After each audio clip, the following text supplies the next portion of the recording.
presentar a la segunda ponencia que tenemos esta mañana del padre Custodio Ballester. Como he comentado al principio,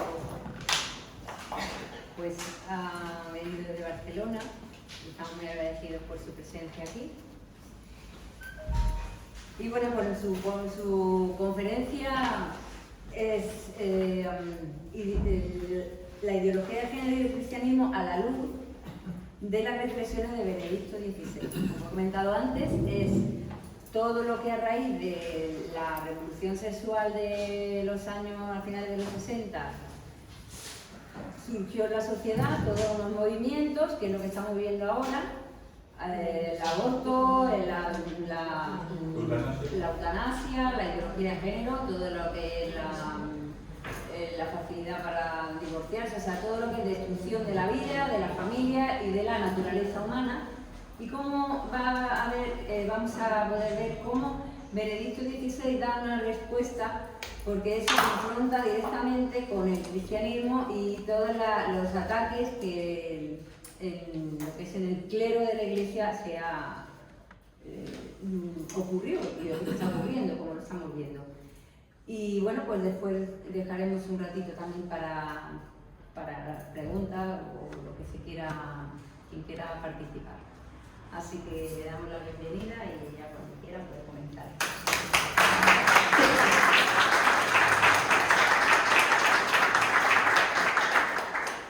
Gracias a todos por este aplauso que todavía no acabé, ya me lo decís. Pero bien, mira, yo lo que quiero aquí no es establecer como una tesis, sino un poco al estilo del Papa Francisco. Voy a desencadenar un proceso. Y ese proceso consistirá en ver cómo enfocó el Papa Benedicto XVI, cómo más bien vivió él el tema de la revolución sexual del año 68, las consecuencias que tuvo para la moral católica y luego esa debacle que Benedicto XVI vivió de una manera muy angustiosa del tema de los abusos sexuales en el clero, que las estadísticas más exageradas con las que trabajan en Roma son del 5% y las más moderadas son del 3%. El 3% del clero se ha visto involucrado en algún tipo de abuso a menor. Con ese 3% es como se trabaja aquí la conferencia episcopal. En Roma con un 5 y aquí con un 3. Bueno, pues me voy a basar para esto en aquel opúsculo que hizo el Papa Benedicto XVI en el año, creo recordar, está aquí apuntado, el año 2009. En el año 2009, cuando él ya estaba retirado y ya estaba Francisco en el pontificado. Él empieza diciendo que del 21 al 24 de febrero de 2009, no, desde 2008, tras la invitación del Papa Francisco, los presidentes de las conferencias episcopales del mundo se reunieron en el Vaticano para discutir la crisis de fe de la Iglesia, una crisis palpable en todo el mundo, tras las chocantes revelaciones del abuso clerical perpetrado contra menores.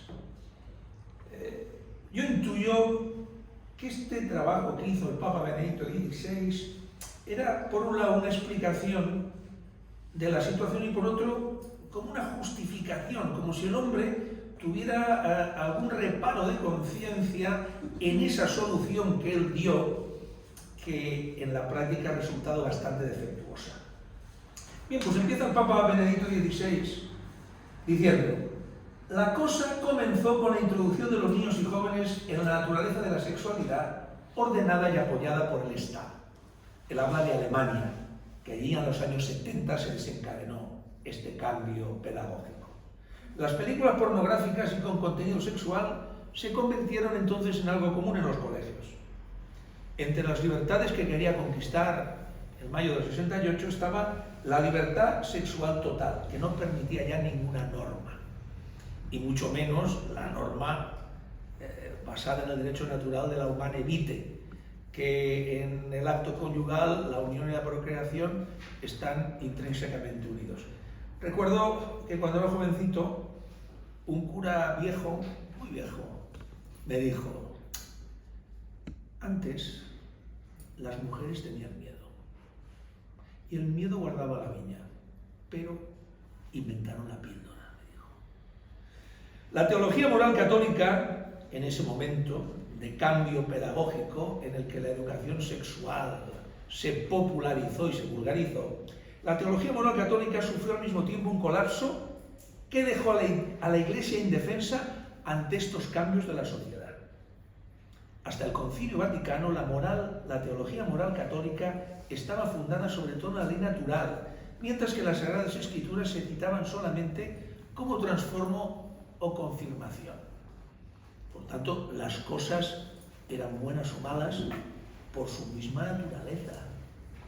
Hay hombres, hay mujeres, y los hombres y las mujeres se juntan para tener niños.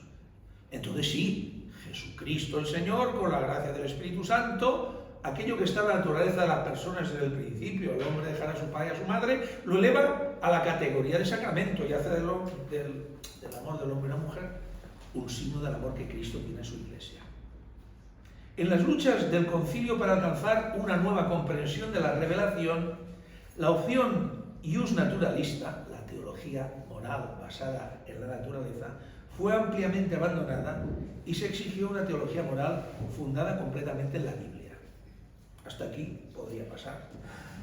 Pero al final se impuso la tesis de que la moral, es decir, la moral sabéis que es la parte de la teología que trata sobre la acción humana, sobre la bondad o la maldad de la acción humana y de su responsabilidad. La moral debía de ser determinada solo a partir de la finalidad de la acción humana. Si bien la antigua frase, el fin justifica los medios, no fue confirmada en esta forma cruda, tal modo de pensar se convirtió en determinante. La moral, el bien y el mal, solo puede ser determinado a partir de la finalidad de la acción humana, a partir de la intención. Porque si uno ama, robar no es robar.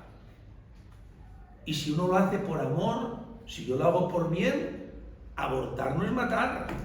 Y si yo lo hago por amor, darle al salto a mi mujer tampoco debe ser. Claro, la finalidad de la acción humana, la intención de tu acción hace buenas o malas las cosas. No son las cosas buenas o malas en sí. En consecuencia, ya no podía haber nada que fuese sencillamente bueno, ni tampoco algo que fuera siempre malo. Solo valoraciones relativas a la intención que tú tienes. No existía lo bueno, sino solo lo relativamente mejor, según el momento y dependiendo de las circunstancias. Esta teoría la refutó un sacerdote amigo en una catequesis de bautismos, que empezó a hablar sobre la bondad, la maldad de las acciones, sobre los 10 mandamientos, sobre la referencia última a Dios, creador de todas las cosas. Y uno de aquellos padres le dijo: eso no es verdad, porque todo es relativo. Y dice: mira, estás mintiendo, porque si todo fuese relativo, cuando tu niño llora, en vez de darle el biberón lo tirarías por la ventana. Y ahí el tío frenó en seco. Dice: la crisis de la fundamentación y de la presentación de la moral católica adquirió formas dramáticas al final de los años 80 y 90.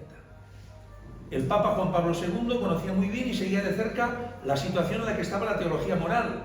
Comisionó el trabajo de una encíclica para poner en claro las cosas nuevamente.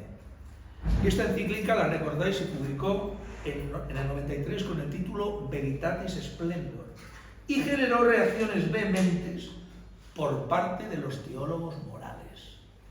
Yo recuerdo el que tenía en el seminario, porque estaba estudiando entonces, un doctor en moral que nos metió un rollo espeluznante sobre la Veritatis Splendor para acabar diciendo que el tío estaba hundido porque la comisión que hizo la encíclica no le consultó a él.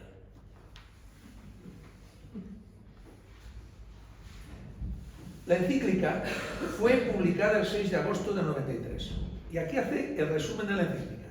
Efectivamente incluía la decisión que había acciones que nunca pueden ser buenas.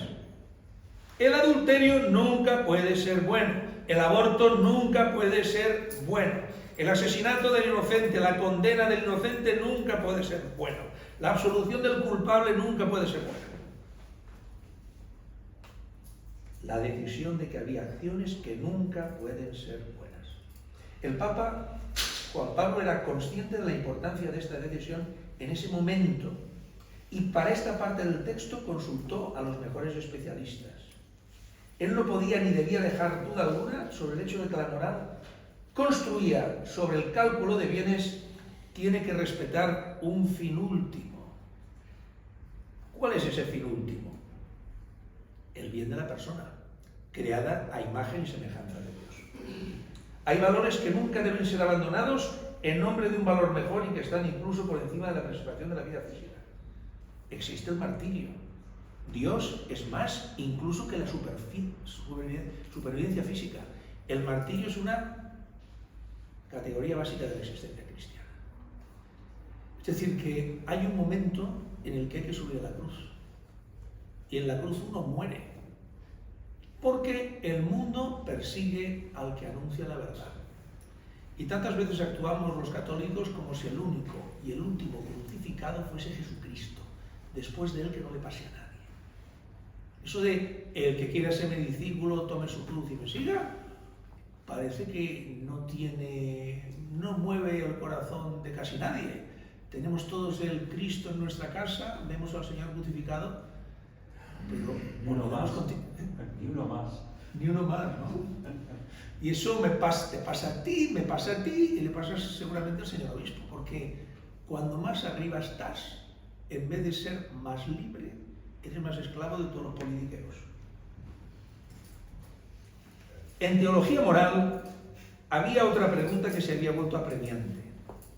La hipótesis de que al magisterio de la Iglesia le corresponde competencia definitiva, infalibilidad, solo en cuestiones propiamente de fe, de modo que cuestiones de moral no podrían ser objeto de decisiones infalibles por parte del magisterio de la Iglesia.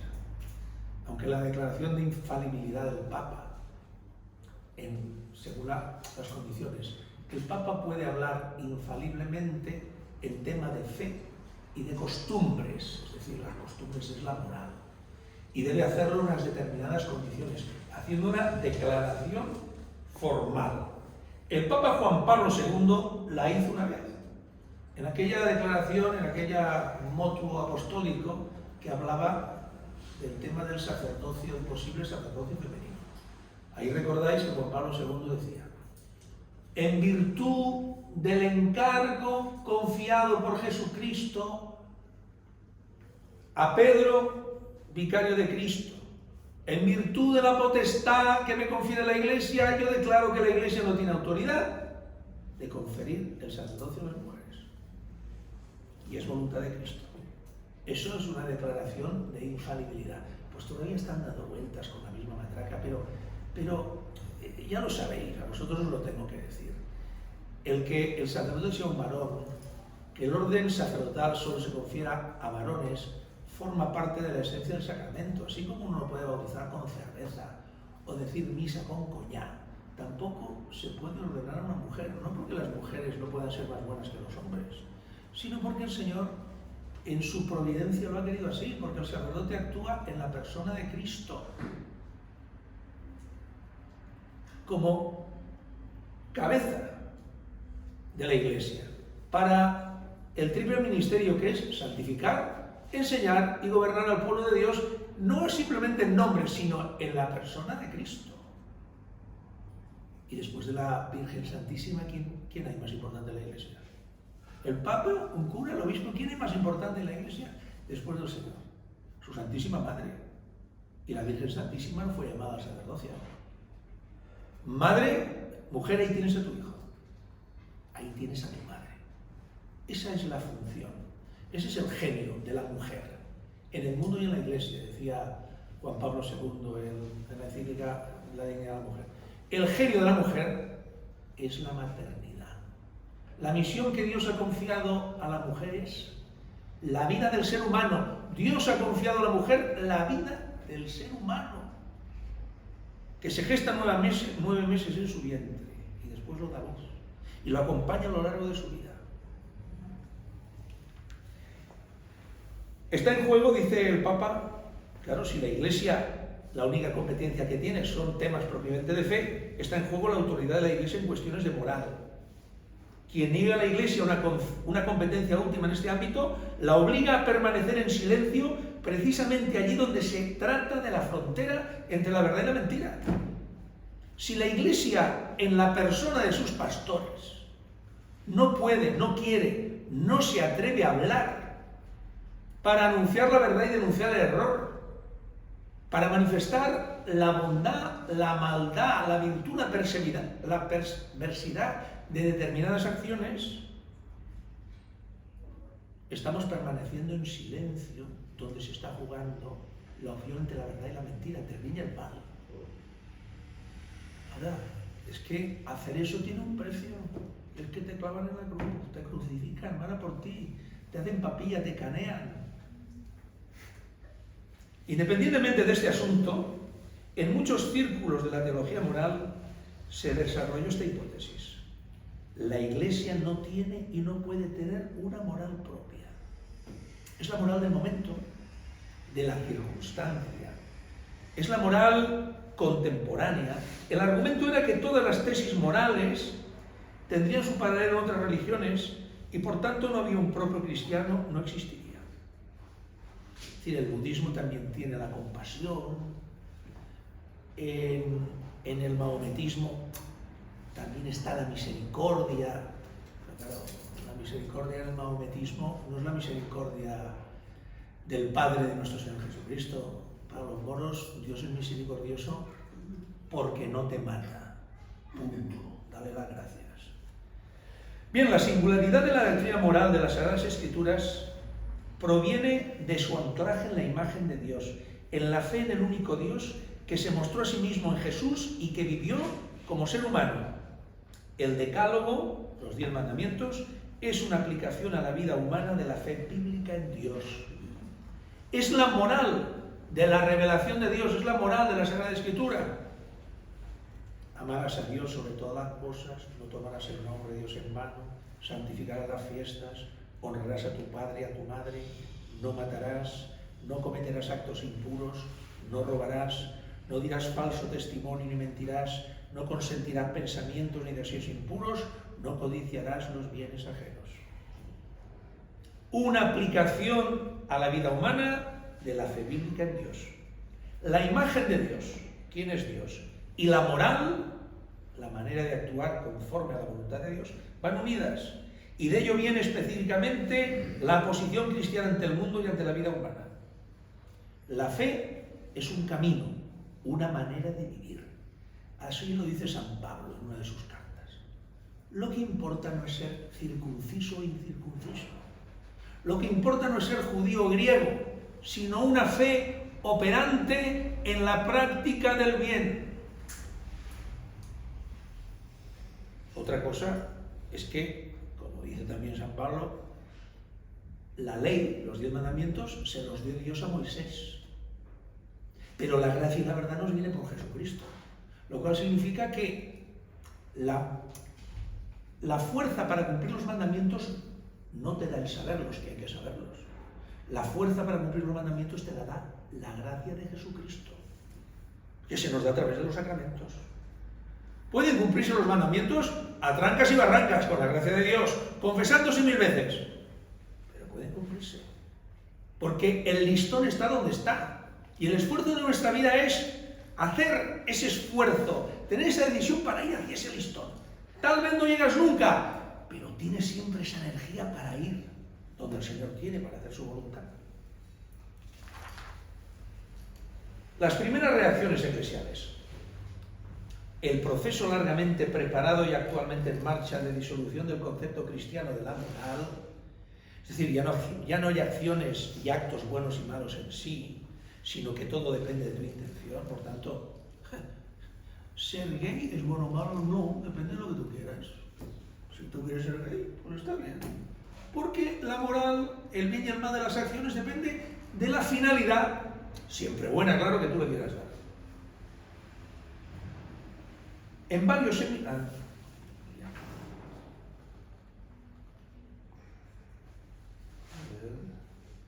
así, dice que en varios seminarios en aquella época, años 70 y 80, se establecieron grupos homosexuales, Como los criterios para la selección y designación de obispos también habían cambiado después del Concilio Vaticano II, la relación de los obispos con sus seminarios era también muy variada. Es decir, antes del Vaticano II, ¿qué pasaba? Pues que para entrar en un seminario tenías que saber latín, era la nota de corte. Si no sabías latín, salvo contadísimas excepciones, no podías ser ordenado. Como todavía en la Iglesia ortodoxa cismática, si tú entras a un seminario y desafinas, te vas a tu casa. Si no sabes cantar, no puedes ser cura. En aquel momento, me decía un catedrático de latín, el saber latín en un seminario era condición sine qua non. Y me decía que cuando después del Vaticano II se abandonó el latín, se bajó al menos el nivel intelectual de los sacerdotes. Antes del Vaticano II, el obispo, en general, había una homogeneidad más grande, veía el seminario como un punto neurálgico donde se jugaba el futuro de la diócesis. Y tenían mucho interés en poner a los mejores superiores, a los mejores profesores, para que en el seminario salían muchos y santos sacerdotes. Si ahora hiciéramos una apreciación general de los seminarios, yo diría, muy en general, un poco caricaturizando, ¿no?, que en el seminario hay un rector que despunta, que se rodea de una comisión de superiores bastante inútiles para que él despunte bastante, vaya, brille y tal vez un día lo haga obispo. Por eso los seminarios están como están tantas veces. Pues bien, decía que esos seminarios se habían convertido en un nido de homosexuales. Dice, habían hecho ver a los seminaristas películas pornográficas con la intención de que se hiciesen así capaces de resistir conductas contrarias a la fe. ¿Tú crees que vas a resistir una tentación viendo una guarrería de esas?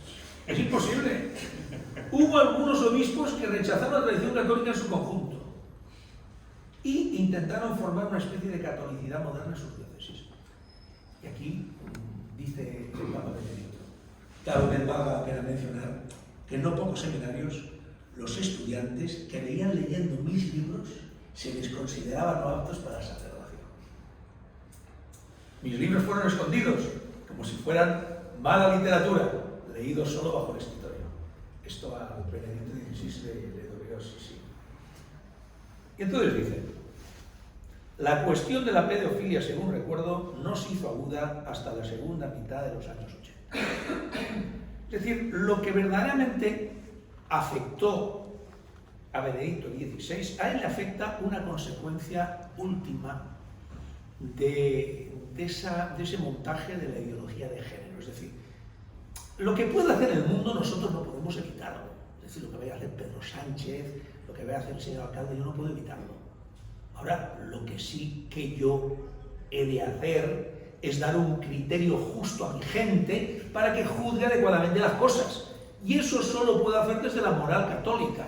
Hay acciones buenas y malas, y yo tengo que definirlas, tengo que señalarlas, tengo que denunciarlas. El Papa Benedicto XVI, sobre todo, él sufrió, es decir, vio la última consecuencia de la debacle de la Revolución del 68, que está en la base de toda la lucha de los sexos, del empoderamiento de la mujer, de la homosexualidad como nación.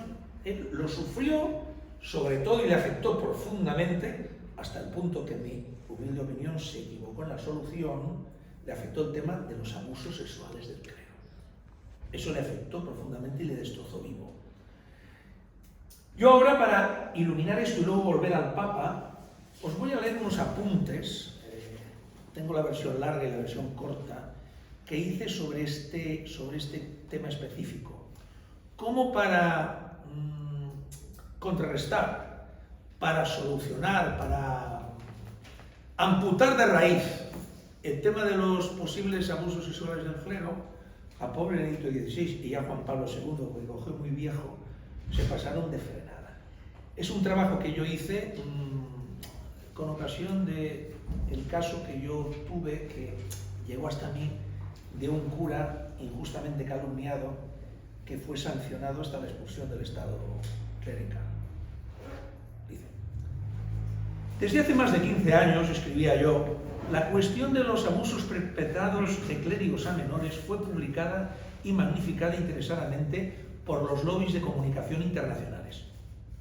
Todo ello puso bajo tal presión a la jerarquía eclesial que no vio otra salida a la situación creada que decretar intervenciones rápidas y eficaces con el objetivo de salir de una emergencia provocada por la omisión de actuar a tiempo de tantos obispos a lo largo de los años. El problema es que las normas procesales emanadas adolecen de unas deficiencias que dejan en la indefensión a aquellos clérigos que, lejos de ser culpables, hayan sido calumniados. Y ya se han dado tales casos.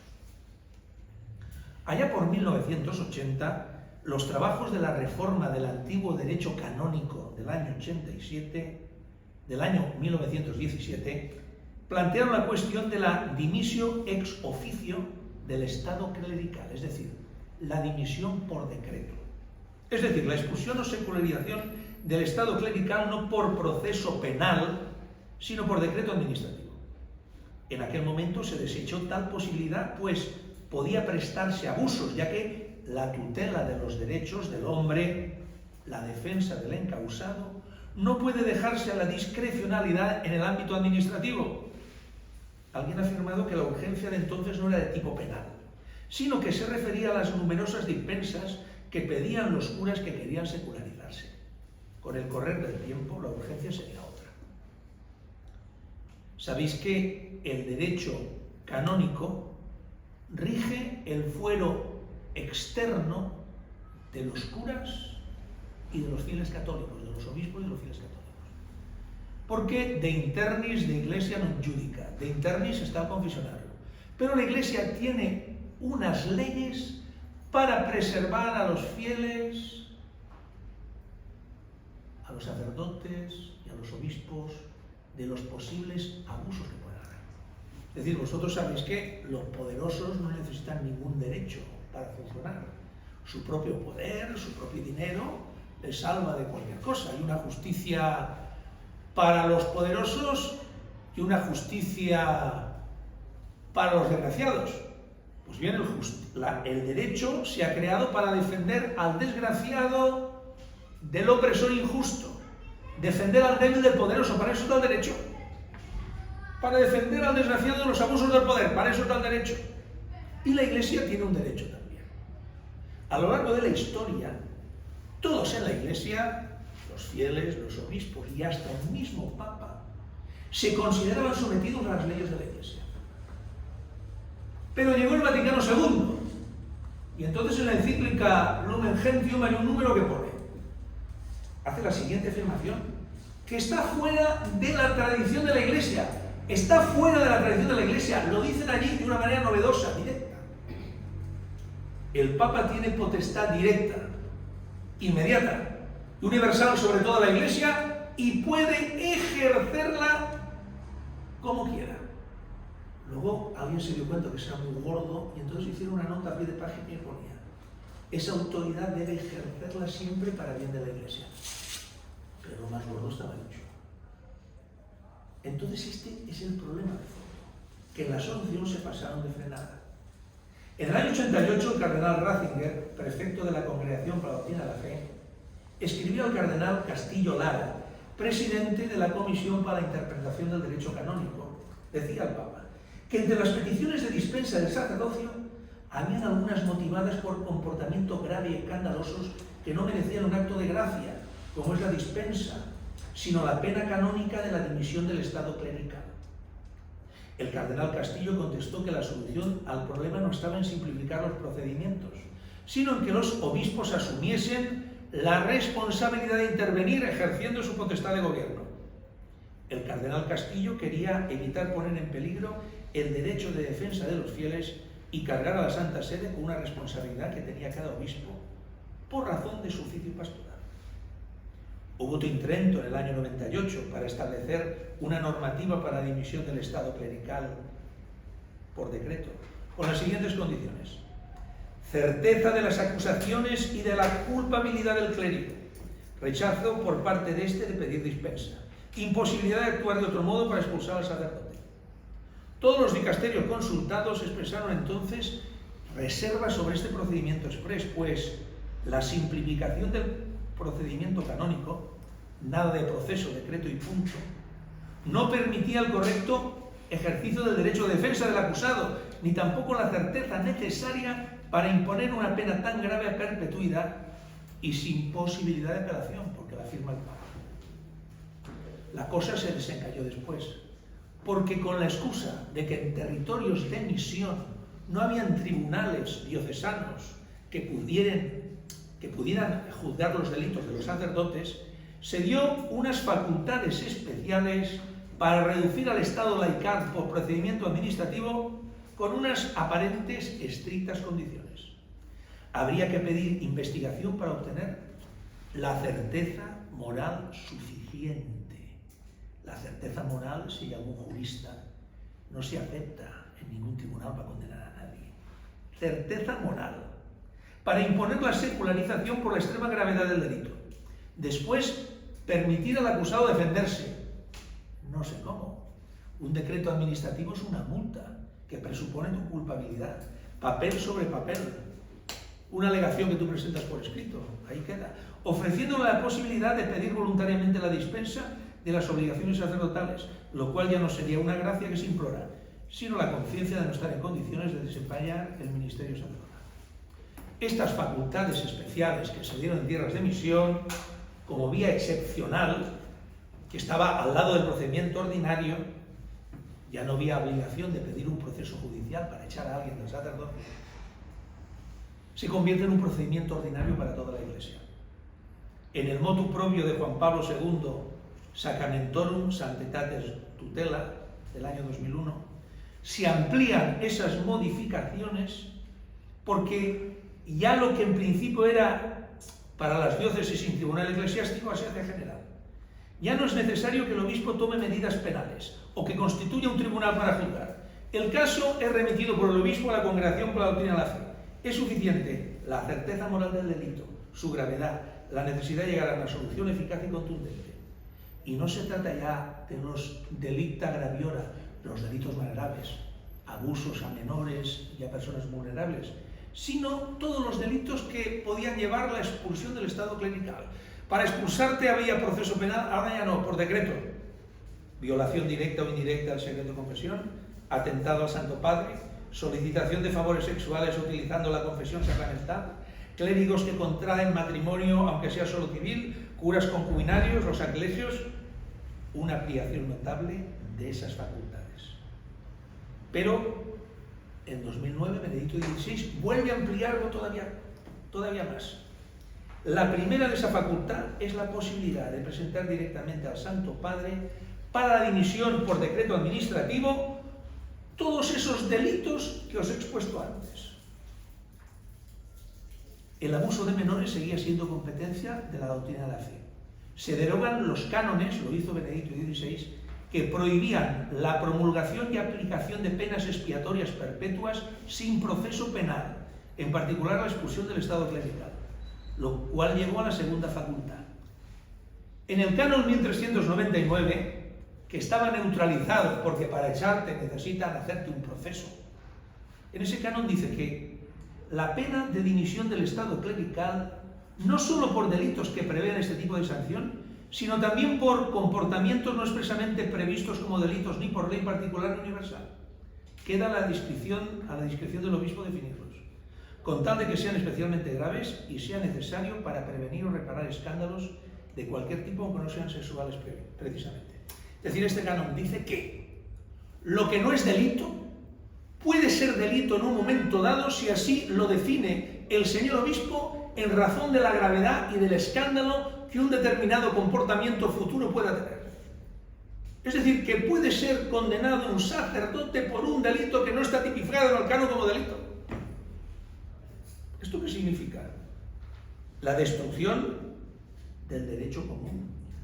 Las garantías del procedimiento administrativo, por estrictos que sean, situación de particular gravedad, escándalo, tal, no pueden compararse con las de un proceso penal con jueces, testigos, fiscal, abogado defensor, pruebas y testigos.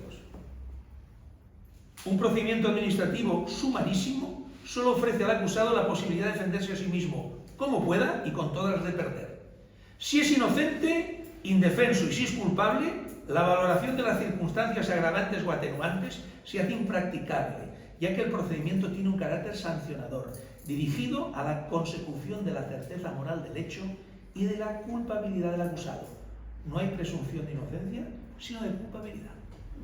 Cuando te meten una multa, tú eres presuntamente culpable. Esto es el expediente administrativo para echar un cura. Con el agravante de que en virtud de la derogación de los cánones garantistas, al aplicar el canon 1397, pueden castigarse violaciones de normas no penales. ¿Cuál es ahora el escándalo a castigar? La exhibición de una bandera independentista, la procesión de los legionarios del Cristo de la Buena Muerte, la presencia de la bandera de España en una celebración religiosa. Que se dejen de mandangas. El derecho común, es decir, el que todos reconocen como tal, nunca condena una pena perpetua sin un juicio penal previo y sin posibilidad de recurso.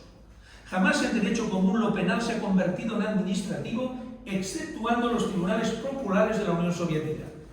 Ahora, el derecho de la Iglesia lo hace con la firma inapelable del Papa. Cuando un proceso administrativo sumarísimo crea la indefensión del que puede haber sido calumniado y niega al culpable la posibilidad de hacer valer sus atenuantes, el derecho ha dejado de respetar los derechos del hombre y de evitar el abuso de autoridad. Y ya no se trata de evitar abusos sexuales, sino de penalizar por proceso administrativo los delitos existentes y los que puedan surgir en el futuro, a tenor del canon 1399, acabando así confundiendo el posible escándalo con la opinión de la gente en cada momento sobre lo que es y no es escandaloso. Al final parece que vamos hacia una podemización de la justicia eclesiástica, hacia una radicalización puritana a la que parece no interesar tanto la verdad como el castigo rápido, ejemplar y público. Como Arnaldo de Almaric, abad de Plovet y religioso del Císter, que dirigió la cruzada contra los herejes albigenses en el siglo XI. Cuando iban a conquistar la ciudad de Béziers, un oficial del ejército le preguntó: ¿cómo distinguiremos a los herejes de los que no lo son? Arnaldo respondió: Cedite eos, novit enim dominus qui sunt eius. Matadlos a todos, Dios reconocerá los suyos. La historia se repite como casi siempre. Y entonces aquí,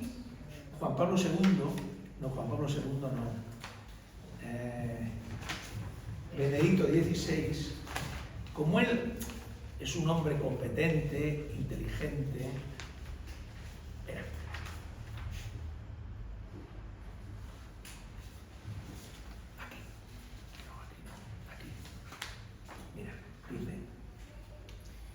esa es la justificación que en su conciencia, que un poco le remuerde, dice el pobre Benedicto XVI. Dice: el derecho canónico, como estaba redactado en el nuevo código, en el código del año 83, no parecía suficiente para tomar las medidas necesarias en el tema de los abusos. Al principio, en Roma, los canonistas tuvieron dificultades con este asunto. En su opinión, la suspensión temporal del ministerio sacerdotal tenía que bastar, la suspensione divinis, para generar purificación y clarificación. Esto, dice, no podía ser aceptado por los obispos estadounidenses, porque de ese modo los sacerdotes permanecían al servicio del obispo y eran asociados directamente con él. Los manchaban y tenían que pagar indemnizaciones, que las han pagado todas. Dice el Papa, tenían que abrirse paso lentamente una renovación. En principio,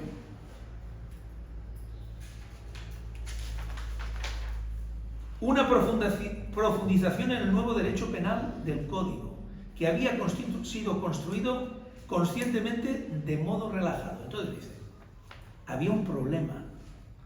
Se trataba de conciliar solo el así llamado garantismo. Eso significa que se tenían que garantizar ante todos los derechos del acusado hasta un punto que en la práctica se excluía la condena. Y entonces aquí él hace ya la reflexión teológica. Jesús dice: ay del que escandalice a uno de estos pequeños. Más le valdría que una piedra de molino se echase al mar. Dice que la palabra pequeños no se refiere exclusivamente a un abuso sexual.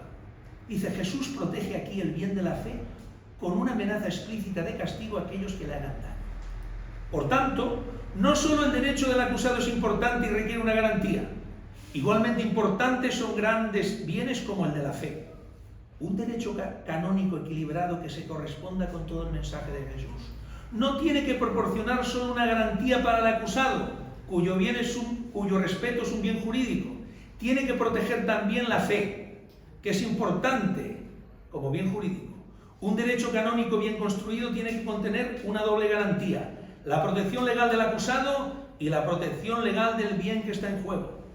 Si hoy se propone esta concepción en sí clara, se encuentran en general oídos sordos en la cuestión de la protección de la fe como un bien legal. En la conciencia jurídica en general, la fe no parece tener el rasgo de bien que requiere protección. Y voy acabando. En principio, en los delitos de los sacerdotes tiene competencia la congregación del clero. Pero como en ella el garantismo, es decir, la presunción de inocencia, dominaba largamente la situación, llegué con el Papa Juan Pablo al acuerdo de que era adecuado asignar la competencia de estos delitos a la Congregación para la Doctrina de la Fe, bajo el título de Delicta Maioram contra Fidem. Esta atribución hizo posible imponer la pena máxima, la expulsión del Estado clerical, que no se había podido imponer bajo otros títulos legales. Esto no fue un truco para imponer la pena máxima, sino que se sigue de la importancia de la fe para la Iglesia. De hecho, es importante ver que tal mala conducta de los clérigos, en último término, daña la fe. Tales ofensas son posibles allí donde la fe ya no determina la acción del hombre. La severidad del castigo, sin embargo, también presupone una prueba clara de la ofensa. Este aspecto del garantismo permanece en vigor.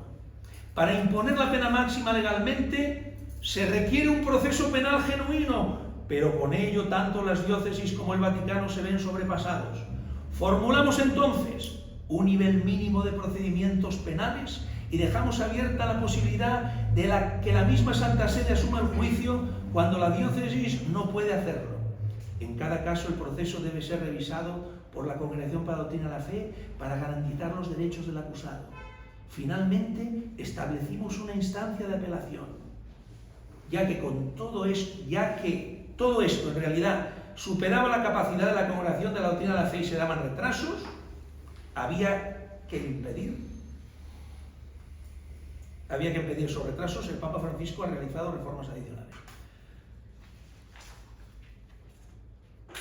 Bueno, si hay algún jurista aquí, habrá visto cuál es el problema del Papa Benedicto, que no distingue el derecho penal del administrativo, que ha convertido en su fuero interno, no en la realidad, un proceso penal en un procedimiento administrativo para ir más rapidito.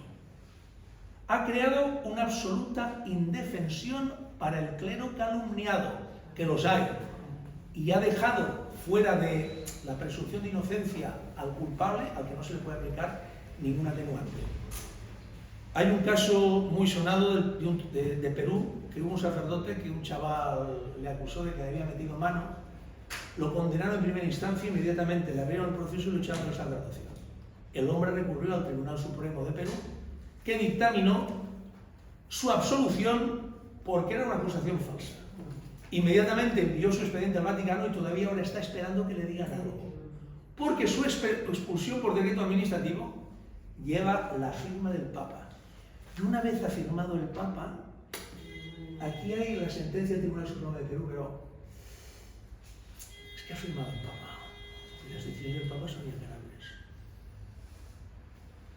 Bien, la conclusión de todo esto es que, con toda la buena intención que tenía el pobre Benedicto XVI, el pobre se pasó 3 pueblos y el derecho procesal en la Iglesia Católica está destruido. Ya en los Hechos de los Apóstoles, el gobernador Festo le presentó a Pablo, al procurador que vino, que mira, aquí tengo a Pablo, que rollos aquí, un muerto que está vivo, pero bueno, los judíos querían ejecutarlo, pero yo les dije que no es costumbre romana condenar a nadie sin antes haberlo careado con sus acusadores para que pueda defenderse. queriendo hacer un bien, hemos entrado en un elefante como una cacharrería. Y ahora que venga el Papa detrás a verlo, yo a veces pienso que es una especie de brindis al sol para lavarnos la cara delante del mundo, pero nos hemos cargado el derecho de los sacerdotes y también de los fieles.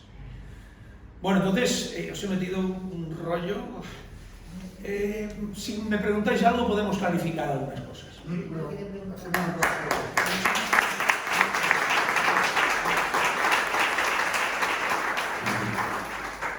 Si, por ejemplo, a un sacerdote le acusan de abuso, o sea, ¿quiere decir que ya se le quitan las funciones de sacerdote sin juicio? No, lo primero que hacen es sacarte de la parroquia y ponerte en cuarentena, como si tuvieras el coronavirus. O sea, no se digo si es verdad o mentira, sino se... Primero te sacan de la parroquia y luego empieza una investigación. Pero esa investigación se convierte, si hay... Claro, cuando un juez instruye un caso, si ve indicios de delito ya puede convocar el juicio. En cambio, en este caso, se convierte en un proceso administrativo. Se hace una administración y cuando tienen todas las acusaciones te piden que te defiendas. Y tienes que presentar por escrito un legajo que ponen allí. Ellos lo valoran y entonces te condenan o te absuelven. En general te condenan, porque un proceso administrativo presupone tu culpabilidad. Imagínate que ahora va al arzobispo de Barcelona, Juan José Omella, una chica de 20 años, y va y le dice que cuando tenía 12, el padre custodio le metió mano. ¿Cómo demuestro que no es verdad? Porque soy yo el que me tengo que defender. Antes la prueba estaba en el que acusaba a Olea, ¿no? ¿Cómo demuestro yo que eso no es verdad? Solo puede pedirle a Dios Todopoderoso que no me pase eso. Que no me pase eso. Pero aquí... ¿Dice usted que eso lo propuso Benedicto XVI? Sí. Juan Pablo II lo cogieron muy viejecito. Pero lo que hizo Benedicto XVI es derogar los cánones que garantizaban la presunción de inocencia, que suponía que para condenarte a una pena perpetua, que es echarte del sacerdocio, tenía que haber un proceso penal, con jueces, testigos, fiscal y abogados.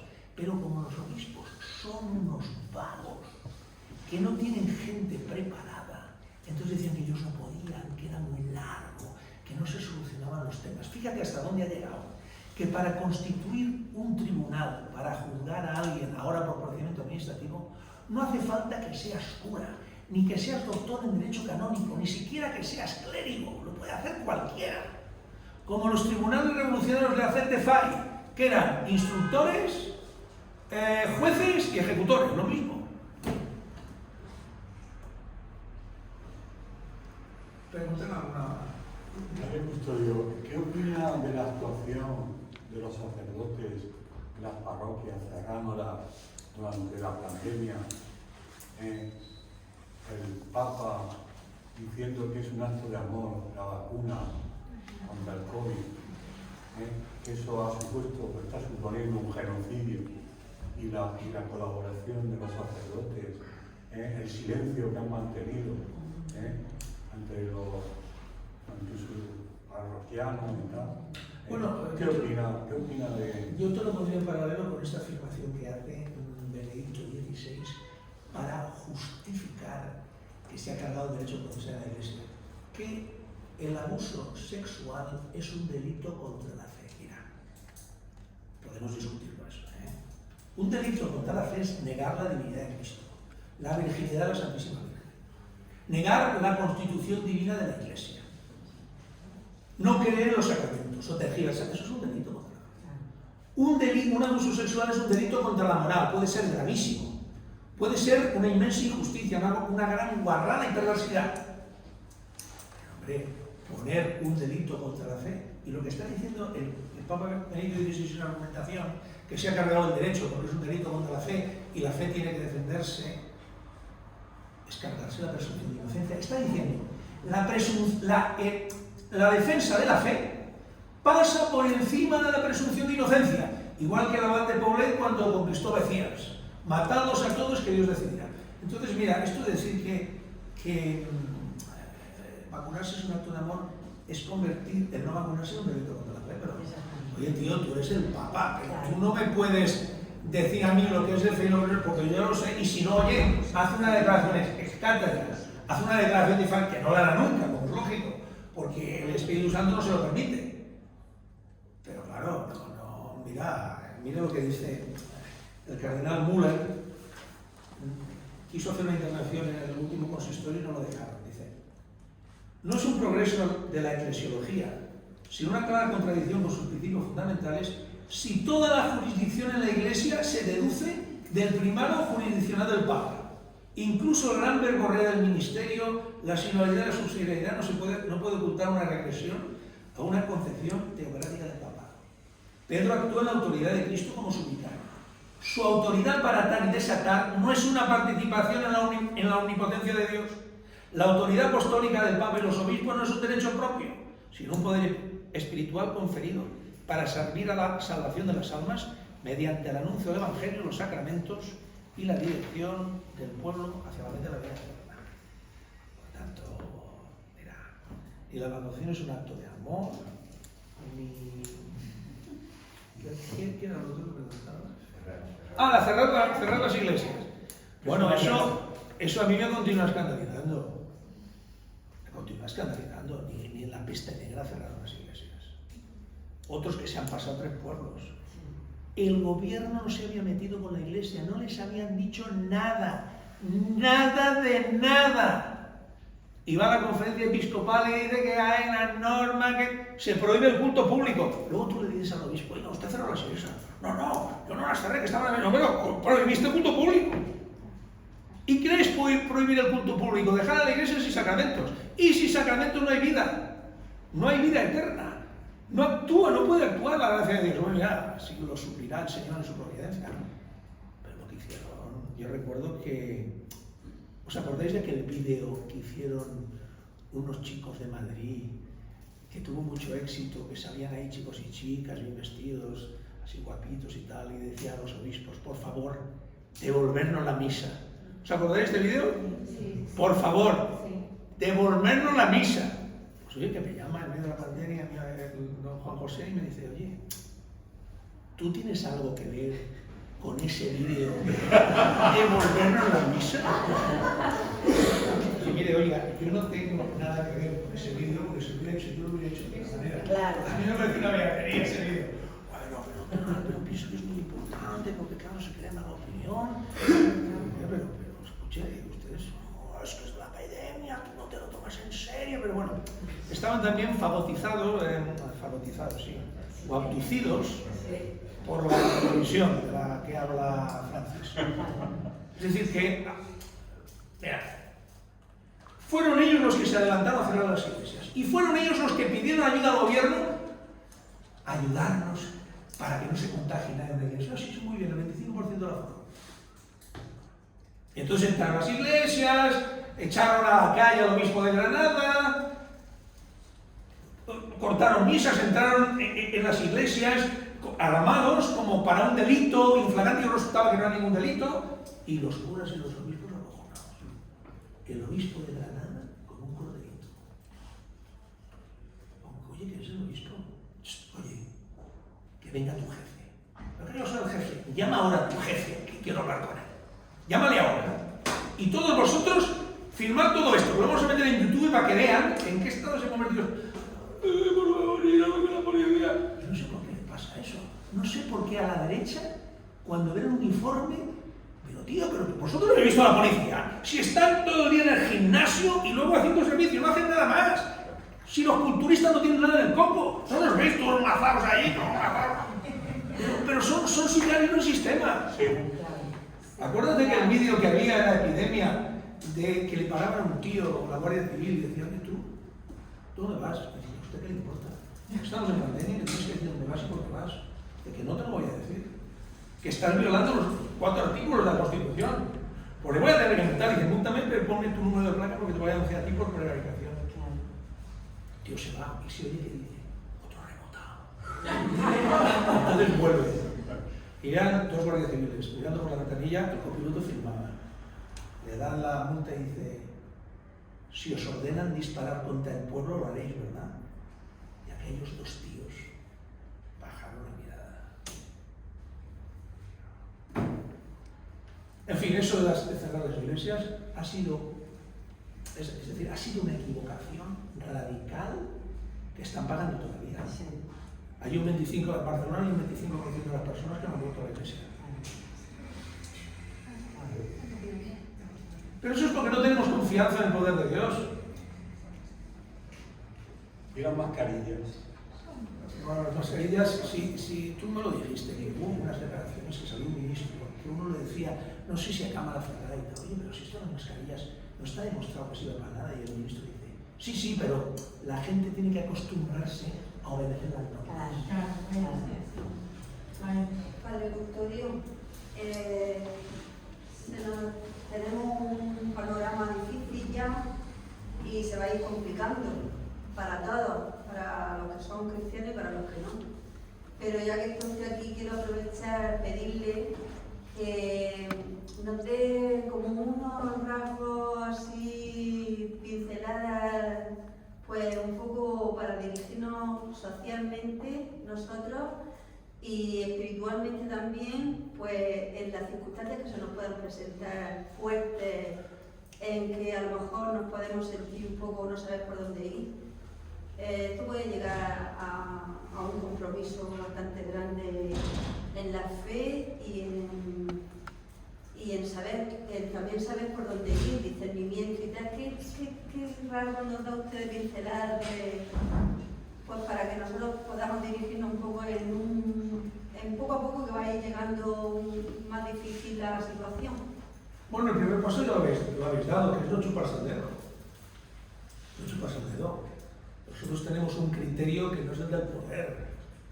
Tenemos el criterio que nos da nuestra fe cristiana y la gracia de Jesucristo resucitado que buscamos a través de los sacramentos.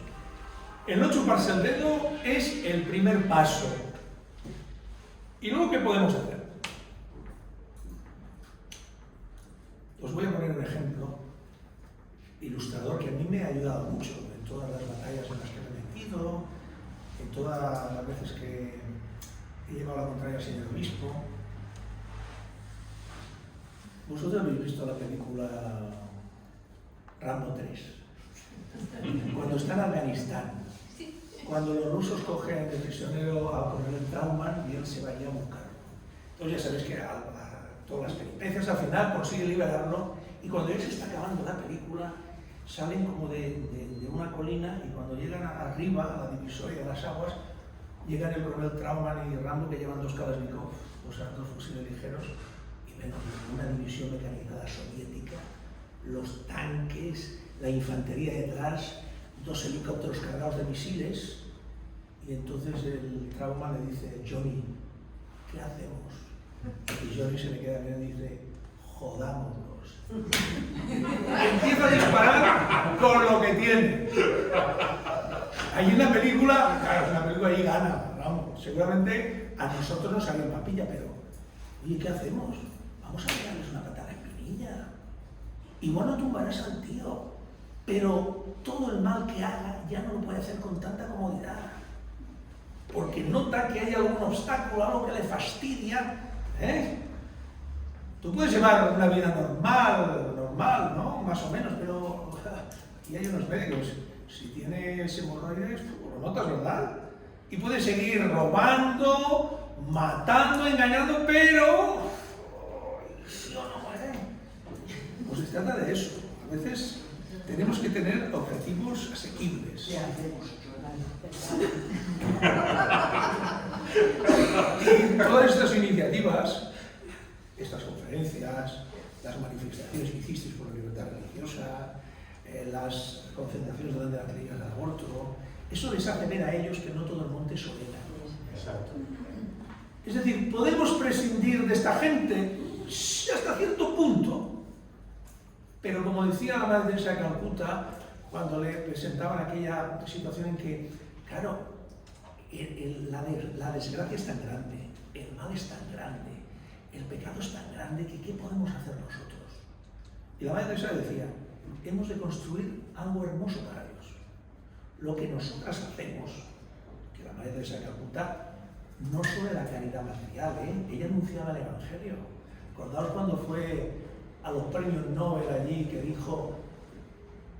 El aborto es la mayor pobreza en el mundo. Jesucristo estuvo 9 meses en el vientre de su madre. Aquel que aborta asesina a Jesucristo. Eso lo decía Madre Teresa de Calcuta. Luego cuando hicieron la película la convirtieron en la sintetizada odiada, porque todo eso lo mataron todo, lo censuraron todo. Pues bien, la Madre Teresa de Calcuta decía, lo que hacemos nosotras es una gota en el océano del mundo, de la desgracia, de la maldad del mundo. Pero si no estuviera esa gotita faltaría.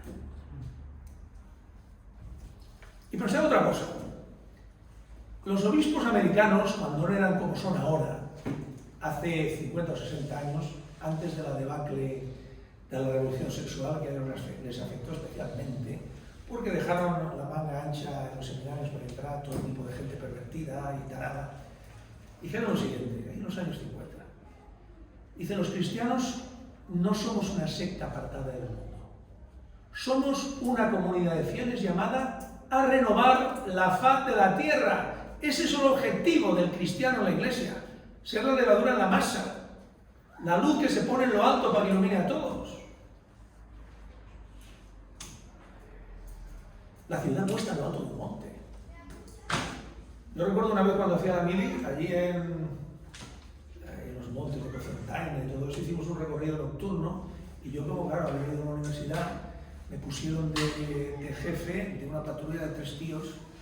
Claro, los mandos ya nos enseñaron el plano, la brújula y todo eso, bueno, nadie escuchaba las teóricas. Todo el mundo pasaba, estaban los cabos que ya sabían, nosotros íbamos detrás de ellos.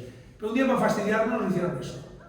Yo sabía poco, pero mis compañeros sabían todavía menos. Nos dejaron en medio a las 12 a las 9 de la noche, en invierno, en un monte, con un plano. Y entonces yo empecé con la linterna a mirar el plano, camino por el mundo. 2 horas caminando, un frío que pelaba, y yo digo, se acaba el camino, seguimos para adelante. Y yo sé dónde estoy. Caminando. Digo, Señor, échame una mano porque no sé dónde voy. Oye, a lo lejos, muy lejos, había una luz. ¿Qué era lo racional entonces? ¿Seguir mirando en plano que no entendía o ir hacia la luz? Pues fuimos hacia la luz y claro, en la luz había alguien que nos dijo dónde estábamos. Entonces, cuando llegamos allí, yo cogí el plano y digo, pero si llevo la brújula, saqué la brújula, todo el camino había llevado el plano al revés. Pues de eso se trata, de que si hay una luz en medio de la oscuridad, alguien irá hacia ella. ¿No lo dice el Señor? Si los que tenéis que ser luz no sois luz, qué grande es entonces la oscuridad. Al menos que haya lucecitas, donde pueda refugiarse aquel que quiera encontrar la verdad. Vale, bueno, agradecerle su conferencia, ha estado muy interesante. Y yo, enlazando con la pregunta del compañero sobre el Papa, a mí el Papa me tiene, descolocada y confusa. Yo al principio puse mucha expectativa en este Papa, como creo que mucha gente, pero usted ha hablado antes de los policías que hacen cultivismo y son sicarios del sistema. Y yo he llegado a la conclusión, a lo mejor es un juicio de valor, pero digo, me parece que este Papa también es sicario del sistema político y globalista en el que estamos viviendo. Creo que está generando mucha división entre los católicos, entre los cristianos. Yo lo he visto en la propia Iglesia, esa división con el tema de la pandemia, se ha visto muy claramente y a día de hoy todavía lo vivo y a veces lo sufrimos, cierta discriminación, ¿no? Los que no pensamos como la opinión que nos quieren hacer ver como verdad absoluta y verdadera. Entonces, pues yo digo, igual que a Jesucristo lo tentó el demonio, digo, tengo la impresión de que el Papa pues también es un ser humano que puede estar tentado por el demonio, que está siendo, al final sí que creo que está siendo al final mecenas de este sistema globalista, de alguna manera, y que al final digo, ¿qué referente moral? Porque se supone que el Papa tiene que defender, pues bueno, tiene que trabajar por la salvación de las almas y tiene que tener ese poder espiritual. Sin embargo, se mete en berenjenales, en otra harina, que no tienen que ver con lo espiritual. Claro, ¿qué referente se supone que el pastor de la Iglesia, en el que tenemos que fijarnos, por supuesto en Jesucristo y en el Evangelio, pero el representante de la Iglesia? Le aseguro que muchos católicos estamos confusos y no sabemos ya en qué mirar. Pensaba que cuando me acordabas cuando repetías lo que yo había dicho de la policía, sabes que yo tengo un hijo policía. Pero bueno, mira, te voy a contestar con una anécdota histórica que te voy a iluminar. A veces es mejor proponer una intuición que no contestarte directamente. Tú sabes que Napoleón, cuando invadió Italia, se llevó prisionero al Papa, no sé qué Papa era, Pío VII, Pío VIII, se lo llevó a París. Entonces lo tenía ahí prisionero con la intención de lo coronar emperador. Y el día de su coronación, cuando el Papa, claro, ahí el tío prisionero fue a colocar la corona, Napoleón la cogió, se la puso él mismo.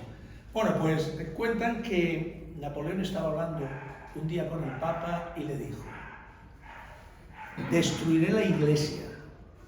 Y el Papa le contestó: lo dudo, nosotros mismos no hemos podido.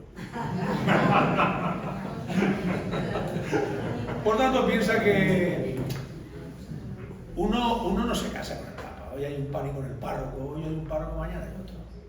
Ahora, eso sí, cuando este Papa falte, el Señor se lo lleve, entonces sí que tienes que organizar, Francis, a todas las sociedades, algún tipo de peregrinación penitencial, algún santuario, para que el Señor nos dé el Papa que la Iglesia verdaderamente necesita. Sí. El Papa que nos lleve junto a la cruz de Cristo para morir y resucitar con Él. Hay que pensar, cuando llegue el cónclave hay que montar algo inmediatamente. Pero tiene que ser a las 24 horas.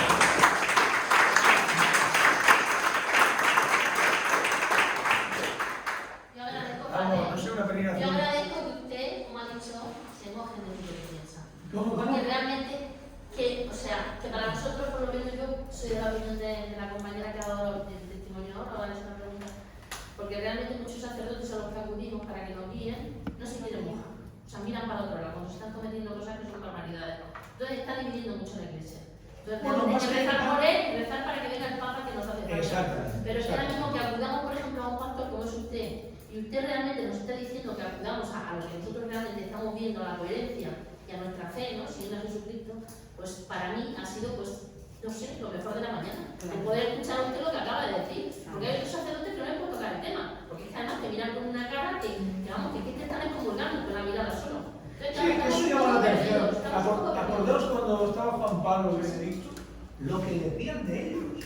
Algunos curas, teólogos, y no pasa nada, como dice José Mota en su sketch, y no pasaba nada, nada de nada. Ahora, cualquier afirmación, cualquier crítica, te convierte casi en reo de, como dices tú, reo de comunión, sí. Llama la atención, pero ya te digo, que la Iglesia tiene 2000 años, y han habido papas de todas clases.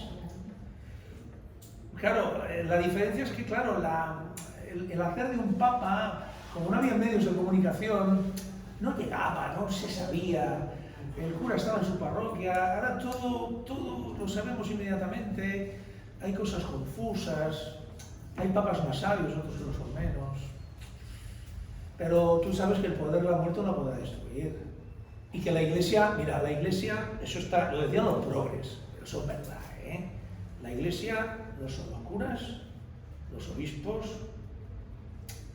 la Iglesia es Jesucristo, la Iglesia es el cuerpo de Cristo. Y la Iglesia, a pesar de que los miembros tantas veces están enfermos, sigue siendo santa porque la santidad de la cabeza, que es Cristo, santifica toda la Iglesia. Imaginaos una persona que estuviese absolutamente sano de todo, pero que hubiera perdido la cabeza. Esto es lo que pasa muchas veces, ¿verdad? La gente que está mal de la cabeza, todo está perfecto. Es como si todo el mal al pobre de ellos. Claro, una persona absolutamente sana, pero que ha perdido la cabeza. ¿Qué queda de esa persona? Materialmente nada más, sabemos que sigue siendo su hijo de todo, materialmente nada. Pero imaginar una persona absolutamente decrépita de todo su cuerpo, que está allá, pero que conserva clara su cabeza. Es dueño de sí mismo. Es dueño de sí mismo. La Iglesia, podríamos hablar un poco así también. La santidad de la cabeza hace santo el cuerpo a pesar de tanta pobredumbre que hay en sus miembros. La Iglesia sigue siendo santa. Y la Iglesia está por encima de nuestras cabezas como el cielo está lejos de la tierra. La Iglesia es nuestra madre, la esposa de Cristo. La Iglesia es la que nos ha parido la fe, la que nos ha dado la vida eterna a través de la Iglesia. Por tanto, a la Iglesia, otra cosa es que la imagen pública de la Iglesia se resienta, ¿no? Como aquella imagen que habéis leído algunos, ¿no? Uno que tiene la madre con el rostro deformado, y el niño le dice, ¿por qué tienes el rostro así? ¿Por qué eres tan feliz? ¿Por qué te sabe un incendio? Pero sigue siendo tu madre. Tiene el rostro deformado por los pecados de sus miembros, pero la Iglesia sigue siendo nuestra madre y la esposa de Cristo. Y Jesucristo defiende a la Iglesia. El Espíritu Santo defiende a la Iglesia. Otra cosa es que, claro, la providencia de Dios a veces es oscura, nos pone a prueba para que pongamos nuestra confianza en Él, para que creamos con fe pura, casi sin ver nada, como la Virgen Santísima, que estaba tan cerca de la luz que probablemente pasó toda su vida deslumbrada, entendiendo bien poco, guardándolo todo en su corazón, pero entendiendo bien poco. ¿Tenéis alguna pregunta? Sí, es que yo tengo que decirlo porque si no me reventar. Yo soy policía. Dime. Te he visto bastante mazao. No, yo no me imagino. Bueno, méteme caña y te pediré perdón. No, sí, que no lo digo eso, sí, que hay de todo en todas las Hay de todo. Vengo aquí con mi madre, que ya es médico también. Y... Entonces la madre policía usted. Sí. No tú, Y bueno, que nosotros hemos vivido todo este tiempo, y es verdad que nosotros por lo que sea, estamos en el lado en el que estamos. Pero que sí es verdad que si no se ve este punto de la fe, no podemos, es imposible llevar esto. Hasta tal punto que también, bueno, deciros que gracias a gente que también se dedica a esto, y como decía San Agustín, que el servicio a la sociedad es como un acto en ciertos aspectos, es como una caridad suprema. Que yo lo quiero decir porque yo también a gente que pregunta qué se puede hacer, o antes esta mujer ha dicho lo de la lucha entre el bien y el mal, y que nosotros lo vemos así también, que desde el inicio de los tiempos también siempre ha habido una pelea entre el bien y el mal, entre los pecados contra el bien, entre el demonio contra Dios, hasta tal punto que nosotros me da la impresión de que tampoco se puede no se puede hacer mucho, porque si, como dice la Escritura, el demonio siempre vence, o sea, el demonio es el príncipe de este mundo. Bueno. Sí, eso es verdad. Sí. El demonio es el príncipe de este mundo. El maligno es el príncipe de este mundo. El mundo está bajo el poder del maligno. Pero Jesucristo venció al maligno. El maligno tiene la fuerza que uno quiere darle, porque materialmente está vencido. Otra cosa es que sigue actuando hasta que Cristo Yo quiero decir que, claro, exactamente, pero que el demonio es el príncipe de este mundo, entonces que Jesucristo no tiene aquí en este mundo donde reclinar la cabeza. Esto a lo mejor puede escandalizar porque a lo mejor la gente o no se lo quiere creer o no se lo quiere creer, pero que así, Jesucristo en este mundo no tiene donde reclinar la cabeza. Entonces, si yo soy católico y yo soy como un único cuerpo con la Iglesia, con Jesucristo, y soy Jesucristo, yo tampoco tengo en este mundo donde reclinar la cabeza. Entonces seré como Jesucristo, perseguido, calumniado, incluso hasta mártir o lo que sea, como fue mismo Jesucristo.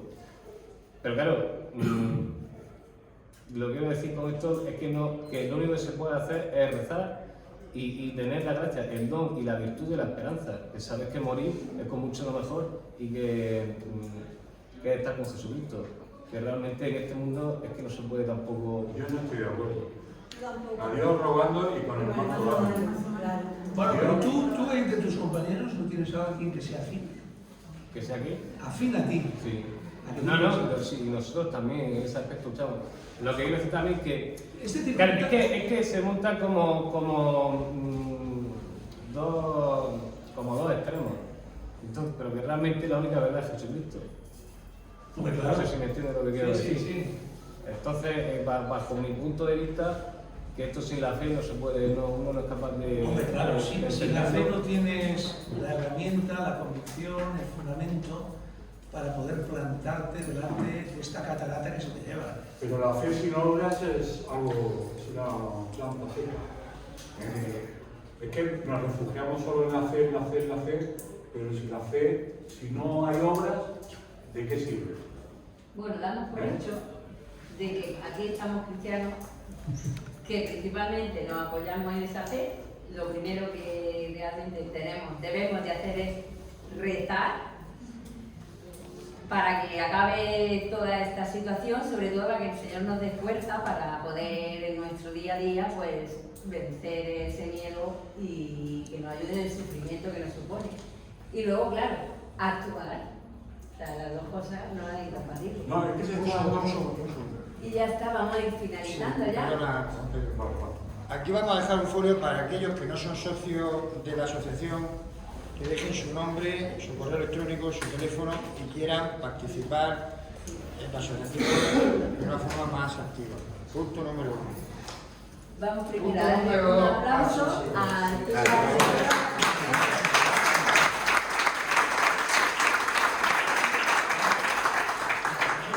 Querría finalizar leyendo una cita, que son 4 líneas, de un profesor de la Pontificia Universidad de la Santa Cruz. Dice: incluso sin quererlo, la autoridad se encuentra conducida siempre a recorrer el camino jurídico más breve y menos complejo, aunque sea en detrimento de una menor tutela de los derechos de los fieles, derechos que dan el sentido profundo al servicio ministerial del gobierno del pueblo de Dios. Pues os invito a rezar por los sacerdotes para que el Señor nos ilumine y nos saque de la narcosis en la que estamos viviendo. Yo voy a hacer un apunte, padre. Que son los hijos predilectos de la Virgen, y a los sacerdotes tenemos que querer mucho y rezar por ellos, porque son humanos de todos. Sí, sí. Eso sobre todo. Claro, necesitamos. Bueno, entonces, es una serie de cosas que voy a decir yo. Y por el Papa también hay que rezar, ¿eh? También. Sí, sí.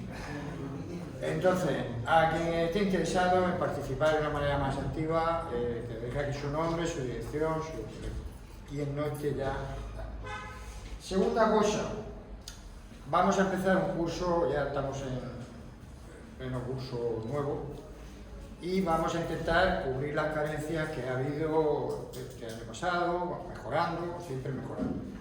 Para eso, Beatriz ha sido nombrada a dedo, porque aquí se hacen las cosas a dedo, el Espíritu Santo y yo hemos decidido, estoy afuera de cámara, hemos decidido el Espíritu Santo y yo que ya va a ser la directora de actividades ya de todo el proceso. Lo has decidido El Espíritu Santo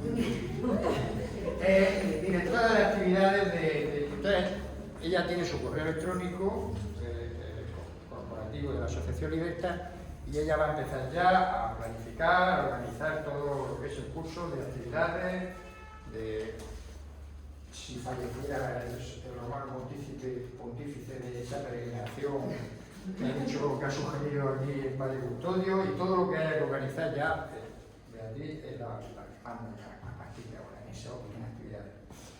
Entonces, pues, acepta el cargo, por supuesto.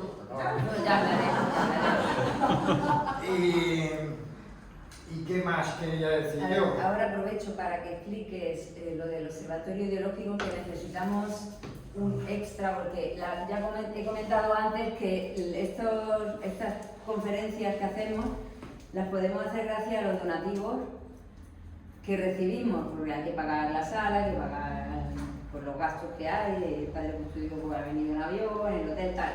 Si no, pues nosotros no tenemos recursos económicos, solo lo que recibimos de aportaciones y buena inscripción. Pero por otro lado, tenemos ahora un dinero que tenemos que pagar, que prefiero que lo explique Francis. Bueno. Sí, necesitamos ayuda económica. ¿Qué es el observatorio ideológico? Pues un observatorio ideológico es un instrumento que el Estado pone en marcha para controlar el pensamiento. Es control del pensamiento.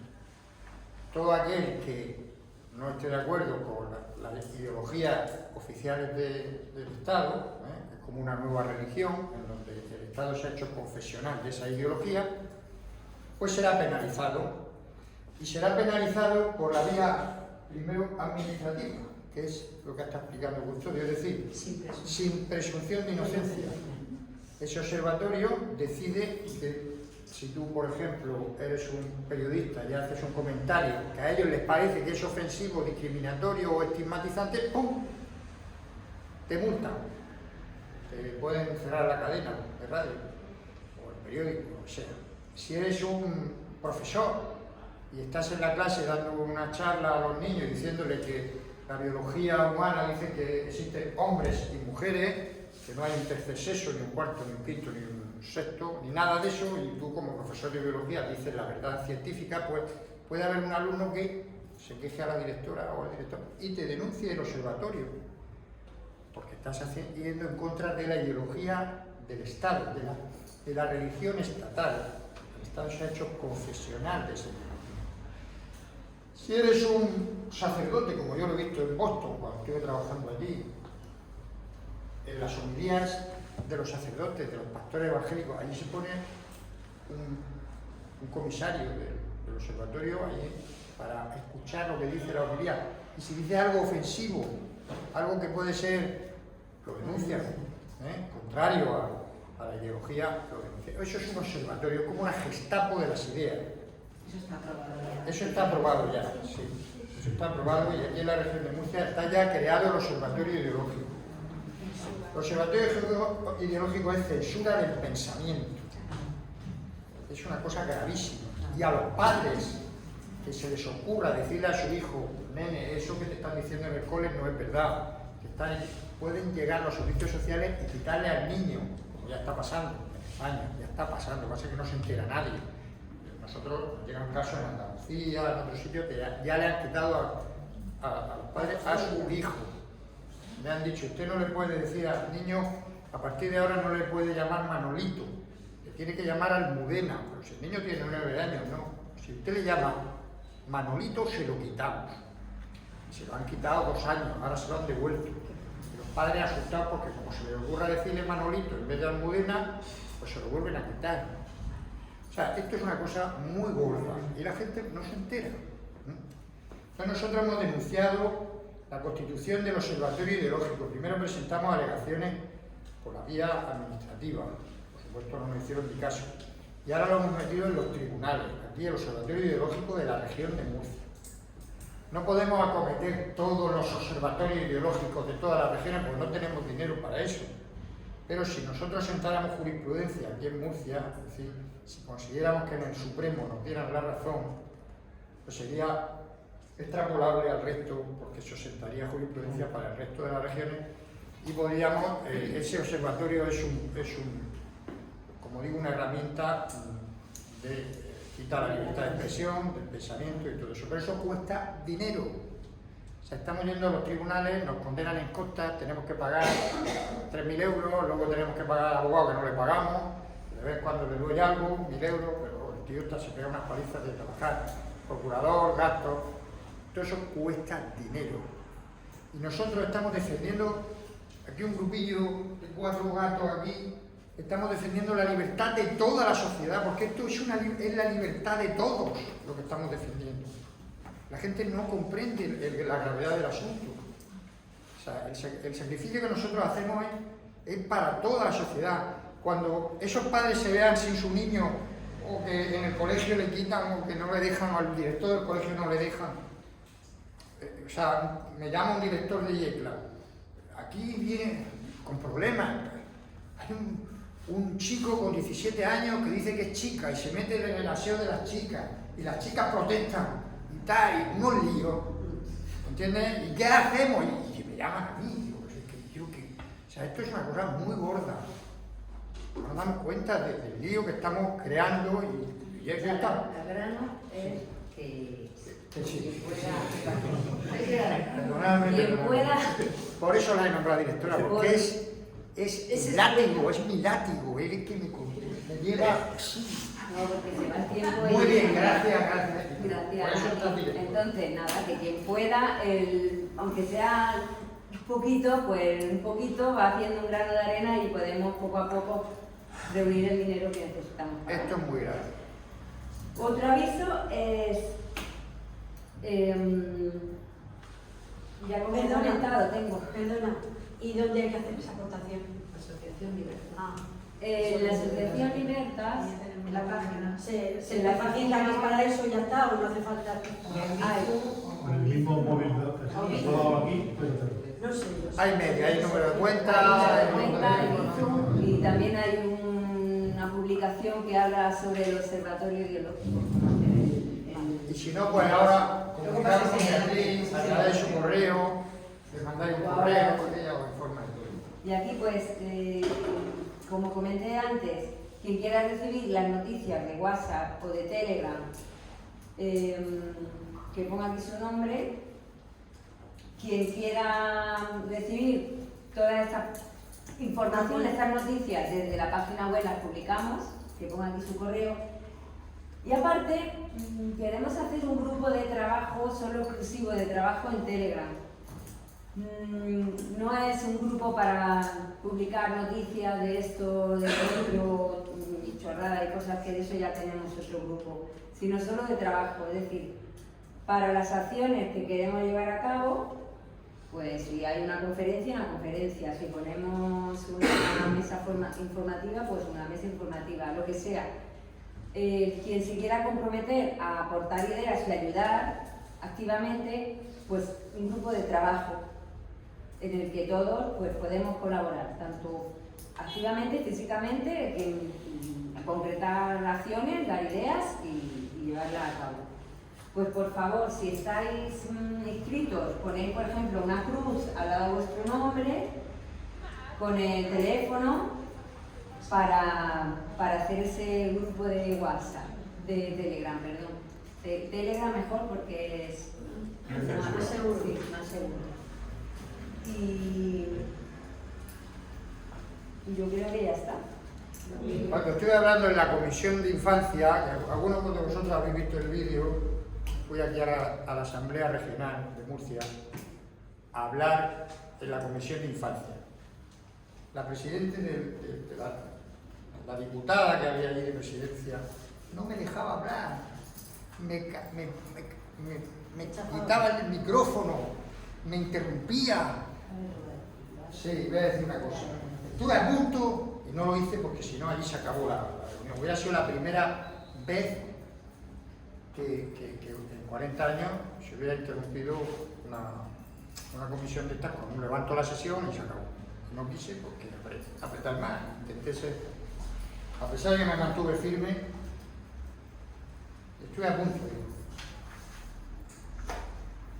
En el libro de Orwell, 1984, hay un momento, estuve a punto de decirlo así, hay un momento en el cual el político está torturando al protagonista del libro, o sea, al protagonista de la novela.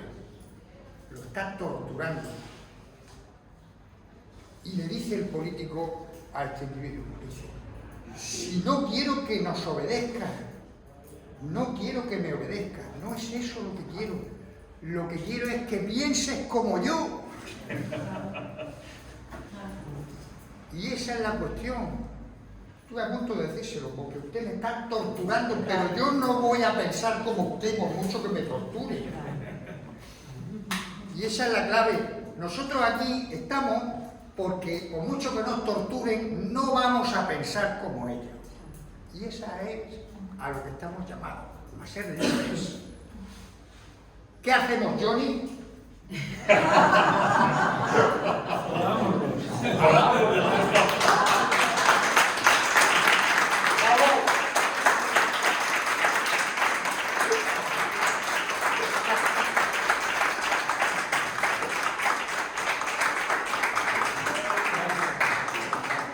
Aquí tenemos el diploma que certifica pues, que había asistido a esta jornada. Si alguno a última hora se inscribió o ha venido y no está hecho, pues me lo comunica ahora y se puede mandar por correo.